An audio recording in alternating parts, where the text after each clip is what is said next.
You know, sometimes they call the guy Hugh Hefner. Well, they call me Foo Hefner. You dig? Joan, I'm getting ready to visit with you. Take it easy on me.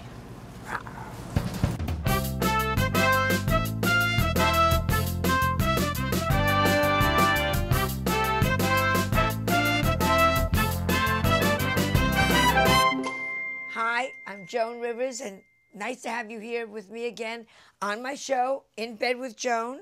And you know how we do it. Let's get right to the show. Let's see who's coming out of the closet today. Ah, Redfoo! All right! All right!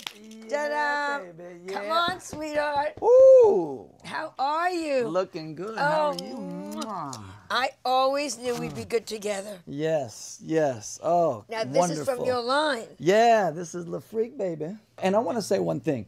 Just because I came out of your closet, it doesn't mean what you think it means. Listen, you know how many people have come out of that closet already? You know who's still in there? If you take a good look, there's Tom Cruise. Yeah, I saw Tom in Yeah, there. Tom.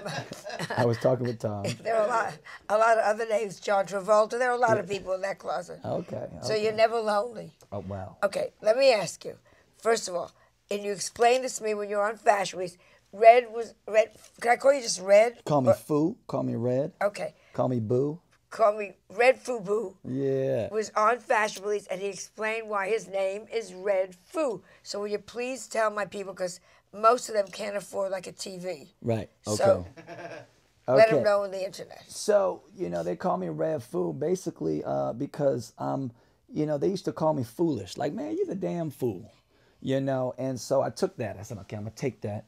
And then, you know, I'm red. You know, I got the red hair. It's auburn-like. Yeah. You know, it's red. So that's a push, but all right. Well, when I was a kid. Reddish. And when you were a kid, okay. Yeah, and when I was a kid. And so, you know, my parents named me Stephen Gordy. And when I was looking for my rap name, you know, MC Stephen Gordy, you know, didn't sound too, you know, hard. And back then it was all about being hard. And so I said, they call me Redfoo. Redfoo. And then that's where it came. So I named myself. Redfoo. Yeah. Well, my parents called me Little Pig. So I would have been, I guess it's a rapper, what? Little Pig Foo? Little Piggy Pig. Little Piggy Pig. Yeah. I'm with it. Yeah. Show them your underwear right now. Well, Oh, just do it. Nobody, boom. Yeah, look at You that. know, look at that. Boom. Yeah, that is a hand, right? Yeah, this is a handprint. Now, This is, yes. yeah, you are half black, half white, so That's right. I would expect it to be a little larger. Well, well, this is just when it's limp. You know, they did it because I didn't do the shoot fully aroused. Yeah, well, So it was. I mean, I tell you, it's not my. I mean, it's my fault, but sitting here with me, that's as big as it's going to get. You never went to college. Now, your father ran Motown, right? Your mother is obviously educated. yes.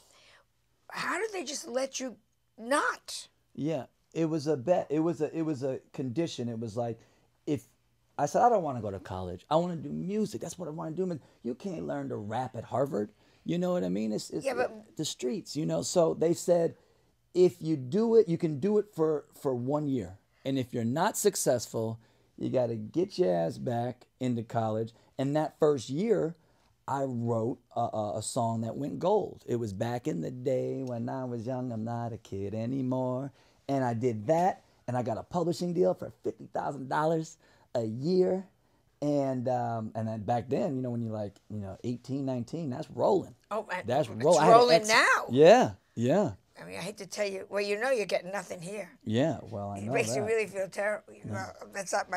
All right, and then you formed your group, and your group was what? LMFAO. Yes. Which stands for. Laughing my fucking ass off. I was going to do SOMFPP. Sit on my face, pretty please.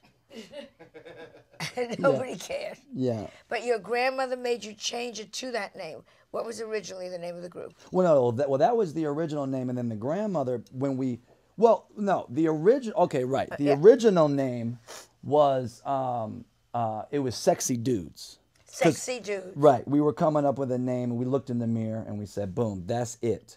because we wanted a name that best described us. Now, our friends didn't like it. You know, they said, oh, that's, you know, it's too nail on the head. Yes, you're sexy dudes. No irony in that.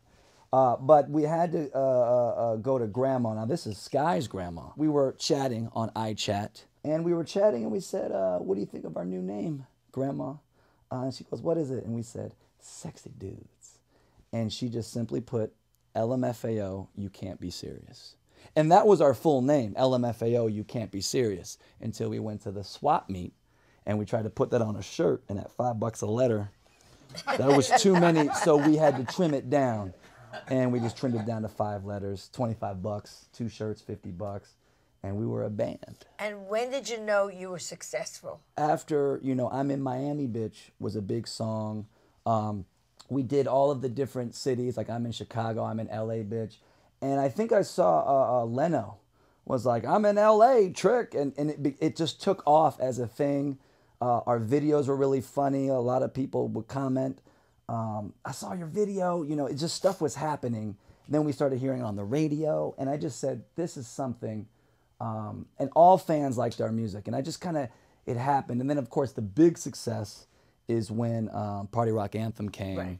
And that was just, we already felt successful, you know, getting girls, the whole thing. But then when that song came out, I mean, everybody, the kids, the parents, you know, little 3-year-olds shuffling and dancing, and it's the first time in the history where I think the parents and the kids loved the music, you know, the same music. You know, it's not like the kids had to rebel against it. It brought the parents and the kids together. They could watch this, they could shuffle, even they could wiggle, they could do everything, and it was so special, you know, because it brought people together. How did your father know that you had it, or didn't he know? He knew I had something. He would come to shows. He started to see it grow from 5 people to 10 people to 15 to 1,500 to 5,000. And he's always been our #1 fan since then. Now, you talked about relationships. Yeah. What is your relationship with somebody now? Is there a relationship with somebody? Because I read that you were the tennis player. Yes. We met at the U.S. Open. She's #1, right? Yeah, she's actually, technically, she's #2. Serena just went to #1. That bitch. Yeah. Well, that doesn't count because Serena's not a woman. We haven't competed yet. We've messed around. Yeah. And we have a bet. She's giving me a year because I talk a lot of stuff, and I'm like, just, you know, give me a time. And I wanted 3 months, but she said, let's take a year. I've seen your game. Take a year, and we're gonna bet. And I gotta get her a lot of expensive jewelry. I'm talking about like $500,000 and upwards worth. If she beats me, and if I win, I get a Ferrari. Well, I had one with one of my boyfriends. If I beat him, I got a Conestoga wagon, and if he beat me, he got a churn. But a pretty churn. Yeah. Okay, your father, Barry Gordy, he dated Diana Ross. Yes, one of my half sisters is Diana Ross's oldest daughter. So, and she's only about 3 or 4 years older than me, than my mom. So there was. So do you some call crossover. Diana Mom? Are you allowed to look at her? Yeah, yeah. Because you know you're not allowed to look at her. You know that. Well, no, I have when a you pass. I was going to say, yeah. Are you allowed to touch her? Because she says to the don't touch me. If I wash my hands. Okay. Yeah. Who did you grow up with of the Motown group? I grew up with Smokey. Oh. Smokey Robinson. Oh, man. The funniest dude. The smoothest dude. A lady killer. Was he a lady killer? Yeah. That's where I learned it from. You know, smoke. And also, who else?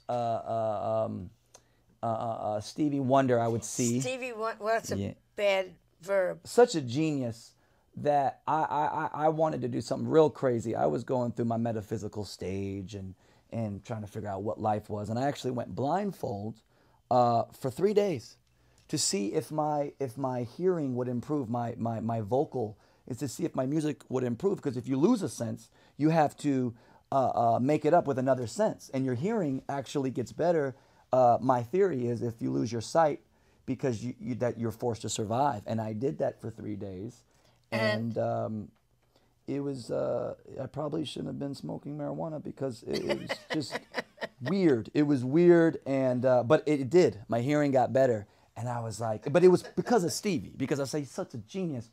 I wanted to be like Stevie. I would love to ask a blind person, do you think he would give up his music for sight? Did you ever get into that kind of a discussion with him? What would, to be able to see, would you give up your musical talent? You know, obviously, we can't say we don't know Stevie. But knowing Stevie and what he stands for and what he is, I don't think he would go back or trade anything, because his music has touched so many people. Because if he could just see, maybe that's all it would be. He would just see, but his music changed the world, inspired people for peace, and it just changed. So he's made so many people happy.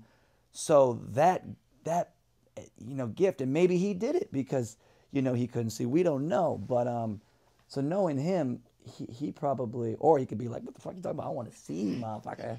Did you ever fix him up with a really homely girl and say she's good looking? Because that would be, as we Jews say, a mitzvah. He wouldn't know, and she would get somebody. Wouldn't that be nice? Take a really, I'm not making a joke. Yeah. It's wrong. They can't, am I wrong? If they can't see, you fix them up with like your cousin Charlotte, Well, Stevie's a master because he'll always touch your face, and he could feel it. He could figure it out. Where do you want to be in 10 years? I want to do, for sure, I want to have done some movies. I'm writing a movie now. I want to, have a lot more music, whether there are more albums, more singles, just a lot of stuff like that. 10 years, probably we'll start having a family, I am 37, even though I know I look, 17 or something. You do look very young. Yeah. And also the glass without the lenses make you think you're younger. Yeah. Well, it's cool. It's cool. It's hip. Very hip. Very hip. And so something, around there, I want to win. This is a confession. I want to win a professional tennis tournament. I mean, that's how serious. I mean, I play. Do you have a coach?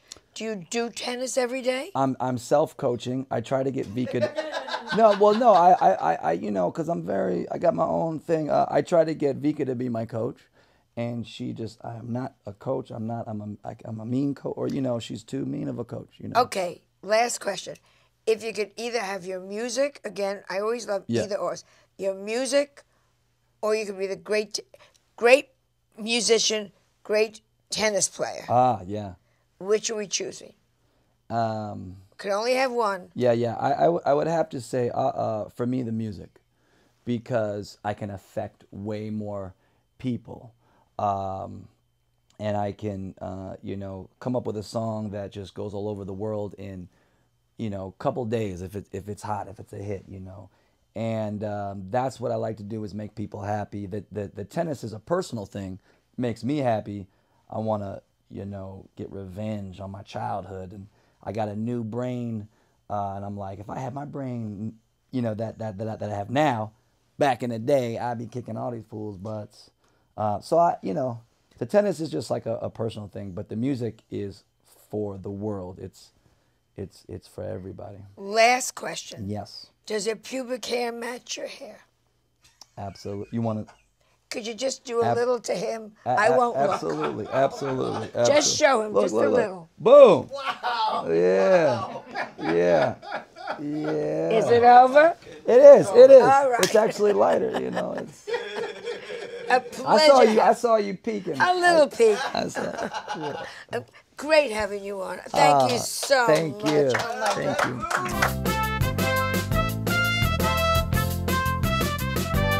I just think you're so funny, so smart, very sexy, But you came and hit me with some stuff, but I love that stuff. So I feel kind of horny. I'm gonna go now see my girl, and you ain't gonna do it. So thanks a lot for making my love life better. Really interesting that he's got all these talents that are all working, and he never went to college. You know the money his parents saved? They can be Jewish.